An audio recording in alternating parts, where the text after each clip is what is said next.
오늘은 룻기 4장 5번째 시간입니다. 룻기 4장 5번째 시간. 이제 보아스가 룻을 맞이해서 결혼을 하게 됐고 그에게서 아들을 낳게 됐는데 그 아들을 낳자 그 아들을 나오미가 안게 되어지죠. 그래서 나오미가 그를 안고 이제는 계보가 이어지게 됐다라고 하는 이러한 말씀을 여기서 나누고 있습니다. 자, 여인들이 나오미에게 이르되 찬송할지로다 여호와께서 오늘 내게 기업 물을 자가 없게 하지 아니하셨도다. 이 아이의 이름이 이스라엘 중에 유명하게 되기를 원하노라. 그래서 이제는 끊어졌던 계보가 이어져 갈 수 있게 만들었다. 끊어지는 생명이 다시 살아나서 부활의 역사가 일어나게 되었다라고 하는 것이죠. 이 엘리멜렉의 가족이 끊어져 버릴 수밖에 없었던 계보가 다시 이어가는 모습을 볼 수 있듯이 우리의 죽을 수밖에 없는 멸망받을 수는 우리가 예수 그리스도로 말미암아 죄사함 받고 새롭게 거듭나는 역사, 새롭게 부활의 역사를 통하여 영원한 삶을 갖게 되어지는 역사가 있게 되는 것입니다. 그런 거로 모든 것이 다 끊어졌을지라도 그 안에 예수 그리스도가 임재하시면 그 끊어진 자리에서 이어지는 역할을 하거든요. 하나님과 우리 인간 사이에 이 다리의 역할을 한 것이 누구예요? 예수 그리스도시죠. 예수님의 십자가가 하나님과 인간 사이에 끊어져 있는 그 간격을 십자가로 이어 주셨어요. 마찬가지로 예수님을 영접하게 될 때 나와 하나님 사이의 관계가 이어지게 되고 사람과 만물, 사람과 만물, 이 사람과 하나님 사이의 모든 관계가 전부 다 이어지는 역사가 있게 돼요.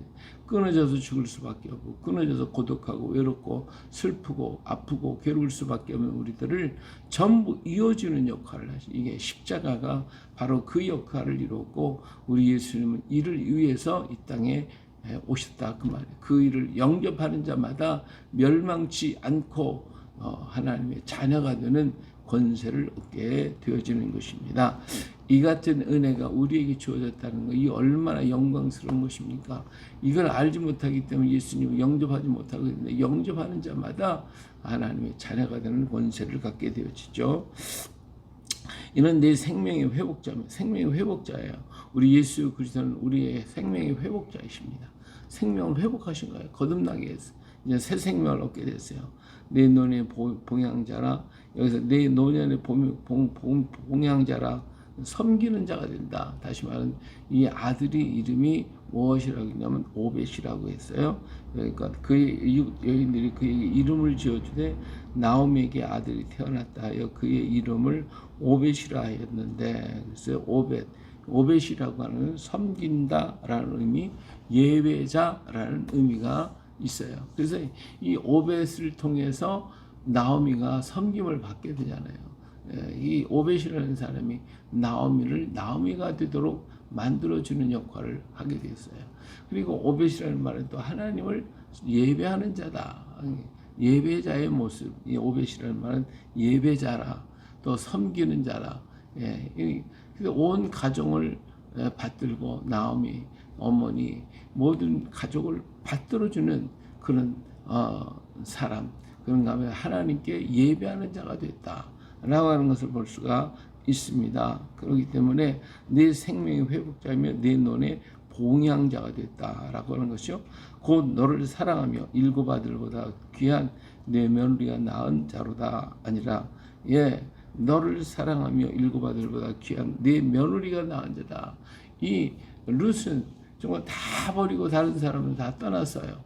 그러나 또 룻은 자기가 가진 걸 전부 다 포기하고 그리고 나오미를 따라서 왔잖아요. 어떤 문제를 가지고서도 두려워하지 않고 끝까지 나오미를 따라왔다 그 말이에요. 오늘 마찬가지로 우리도 정말 세상의 모든 걸 다 포기하고 뒤돌아보지 말고 끝까지 주님을 따라오기만 하면 이런 역사가 나타나게 되어지는 것입니다.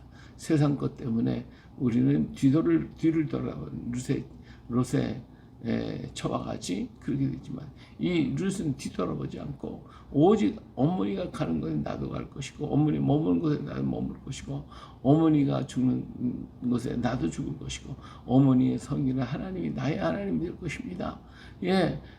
그런 오르반은 뒤로 돌아갔지만 그는 끝까지 룻은 따라간 정말 이름 그대로 우정, 정으로 이어갔거든요. 하나님을 사랑하는 마음으로 끝까지 가는 것이거든요. 우리 성도가 바로 그거예요.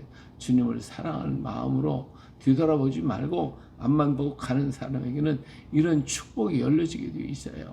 모든 게 형통케 해주는 연기 끊어진 것이 연결되어지죠. 또 새 생命거듭나고 새로워지죠. 그리고 그의 형통의 역사가 일어나죠. 인통과 물통과 신통의 역사가 다 이루어지죠. 하나님께서 모든 것을 풍요케 하시는 하나님이시거든요. 끝까지 따라가는 자에게 주시는 것이고 남은까지 마지막까지 남은 자에게 주시는 축복이고 하나님의 역사가 이처럼 놀랍게 이루어지게 되는 것입니다. 자, 이렇게 또 나오미는 어땠어요? 나오미는 이 복음을 전하고 증거했던 삶을 통해서 룻이라고 하는 여인 며느리를 맞이했고 그리고 나오미의 그 모든 삶을 통해서 룻을 데리고 베들레헴에 왔잖아요. 오늘 우리 전도자들이 마찬가지 전도한다는 것이 이게 얼마나 큰 보람이냐 이거예요. 만약에 나오미가 룻을 전도하지 못했다면 그러면 나오미의 일생이 얼마나 참 비극적이었겠어요. 그러나 그는 며느리 나오미를 데리고 베들레헴까지 왔다고 하는 이 사실이 또한 귀한 것이거든요. 그래서 오늘 우리는 나오미처럼 전도자가 되자. 나의 삶을 통해서 나의 생활을 통해서 많은 영혼들을 룻은 모함 여인이에요. 하나님의 총에 들어올 수도 없는 사람이에요. 근데 그를 끄집어내서 에클레시아로 끄집어내 가지고 그리고 베들레헴에 왔기 때문에 이런 축복을 받는 자가 됐다라고 하는 것이죠. 오늘 우리가 나아가서 그들을 끄집어내야 돼. 장망성에서 끄집어내야 돼. 죄악성에서 끄집어내야 돼. 멸망할 자리에서 끄집어내요. 실망과 절망과 낙심의 자리에서 끄집어내요. 소망이 없던 그들 속에 끄집어내서 베들레헴으로 데리고 와야 돼. 떡집으로 우리 주님의 집으로 데리고 와야 돼. 우리 주님께로 오기만 하면 그는 정말 나오미에게는 기쁨이 되고 은혜가 되어주잖아요. 이 룻 때문에 나오미가 아름다워졌어요. 우리는 전도라고 하는 게 바로 그거예요.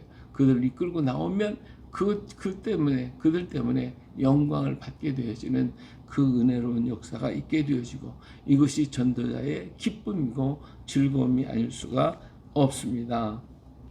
자, 그래서 그의 이웃 여인들이 그에게 이름을 지어주되 나오미에게 아들이 태어났다 하여 그의 이름을 오벳이라 했는데 그는 다윗의 아버지인 이새의 아버지였더라. 그랬어요.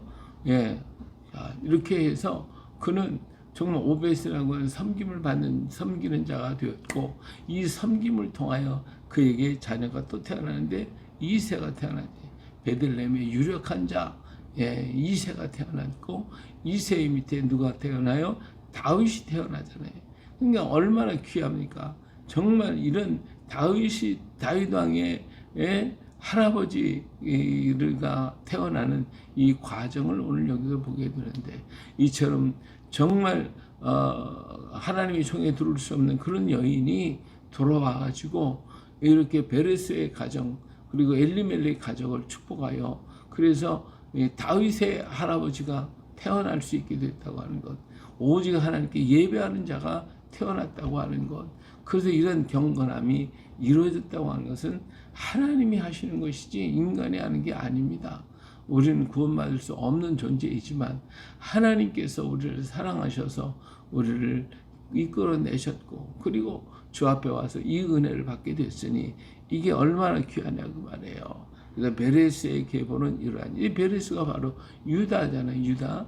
유다도 끊어진 계보가 다마리를 통해 가지고 이렇게 이어져 오게 됐잖아요. 다마리가 만약에 유다와 만나지 않았다면 다마리가 유다의 며느리잖아요.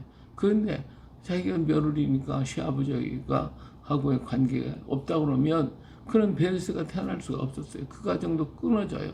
그러나 그런 생명을 걸고 하나님의 언약의 역사를 이루기 위해서 이 일을 이루었기 때문에 그 가정에서 베레스가 태어났고, 베레스가 통해서 이렇게 보아스가, 그리고 보아스는 또 끊어질 수밖에 없는 계보를 루시라고 하는 여인을 통해서 이세를, 오벳을 낳게 되어 하나님을 섬기는 자가 되었으니 이게 얼마나 귀한 축복이냐 그 말이에요.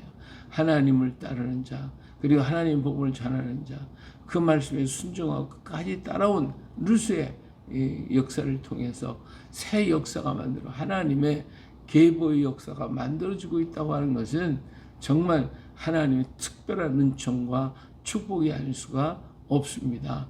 오늘 우리가 실망하고 절망할 수밖에 없는 그 낙심하는 자리에서 낙심하지 말고 일어나서 주님 앞으로 나오기만 하면 이 역사는 이루어지게 되어집니다. 오늘 룻기를 마치면서 룻기의 전체 사위, 전체가 뭡니까? 바로 이 룻이 저 모압 땅에서 보잘것없는 정말 악한 씨앗이라고 하는 모압 땅에서 나와서 베들레헴 왔을 때 그런 과부요, 가난한 자요, 누구 하나 돌아볼 수 없는 그런 자, 정말 세상의 바디랑에 떨어져서 이 사람에게 저 사람에게 짓밟힐 수밖에 없는 인생이지만, 그러나 그가 베들레헴에 돌아오니까 사람들이 그를 맞이하고 환영하고 그를 축복하잖아요. 그들은 그 은혜 속에서 나아가서 밭에서 이삭을 줍는 자가 됐어요. 그러나 그 이삭을 줍는 룻이 바로 누구냐? 바로 그 사람이 세상 밭이랑에 떨어진 이삭이다 그 말이에요. 룻이 이삭을 줍듯이 하나님께서는 그 룻을 주워 올리잖아요. 예. 밭에서 보아스의 밭에서 이삭을 줍고 보아스의 말에 순종했더니 보아스가 룻을 주워 올렸어요. 예. 그리고 주워 올렸어요. 그리고는 그의 식탁에 초대함을 받았고, 그리고 룻은 더 나아가 보아스의 발치 이불 아래에 있게 되었고, 그리고 마침내 결혼을 이루어서 그의 품에 안기는 자가 되었으니 세상 바디랑에 떨어진 룻을 주어서 보아스가 그의 가슴에 품고, 그래서 새 역사를 이뤄가듯이 우리 하나님께서 우리들을 세상 바디랑에 떨어져서 짓밟힐 수밖에 없고 세상의 모든 짐승들이 다 집어먹을 수밖에 없는 그러한 자리에서 우리를 건져주고 그 이삭을 주셔서 당신의 가슴에 품고, 그리고 하나님의 역사를 이어가게 만들어 주셨으니 이보다 더 큰 역사가 어디냐 그 말이에요. 오늘 우리는 이 속에서 내가 바로 이삭이었구나, 내가 바로 이삭이었구나. 근데 예수님이 십자가에 흘리신, 가슴에서 흘리신 그 피로 말미암아 나를 안아주시고 나를 구원해 주시고 나를 신부 삼아서, 그래서 주의 것 되게 만들어 주셔서 하나님의 역사의 자리로 이끌어 가시는 이 큰 은혜가 오늘 우리에게 주어졌다고 하는 것은 얼마나 크고도 놀라운 역사냐 그 말이에요. 이것을 우리는 룻기를 통하여 나를 집어 올리시는 예수 그리스도, 나를 구원하신 우리 하나님의 그 크신 사랑, 그 은혜를 깨닫고 더욱더 주께 영광 돌리며 주를 충성 다해서 하나님 앞에 큰 상급 받는 오늘 우리 모두가 되어질 수 있기를 예수님의 이름으로 축복합니다. 할렐루야.